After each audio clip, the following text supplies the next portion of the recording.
আমরা lottery system withdraw করলাম।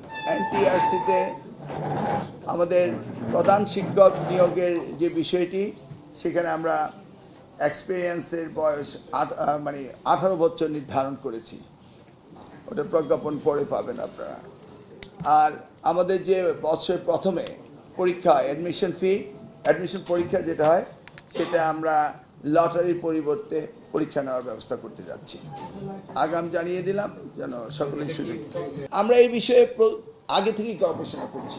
আজকে প্রথম আমরা যে এই মন্ত্রণালয়ের মন্ত্রী বসেই আমরা গবেষণা করছি তা না। আপনি নিশ্চয়ই জানেন আমার একটা গবেষণা প্রতিষ্ঠান আছে, আমরা এগুলো নিয়ে কাজ করছি। সেটা আমাদের ব্যাপক আলোচনার মধ্যে দিয়ে আমরা করেছি। অংশীজনদের সাথে আমরা গত 1 মাস ধরে এটা নিয়ে আলোচনা করে আমরা এই বিষয়ে সিদ্ধান্ত উপনীত হয়েছি যে লটারি অ্যাকচুয়ালি মেধা ক্লাস 1-এ যাচাই করার প্রশ্ন আসে না। আবার অন দ্য আদার হ্যান্ড, ধরুন ভিকারুননিসার লটারি হচ্ছে, সকলে এসে ভিকারুননিসার লটারি খেললো, ল্যাবরেটরিতে লটারি, মানে সব জায়গায় লটারি খেলছে না। কোচিং প্রাইভেট, সেটা আপনার যেটা বলছেন না, সেটা হবে না, সেটা হবে না। আমরা এমন কোনো মেধার পরীক্ষা নিতে যাব না।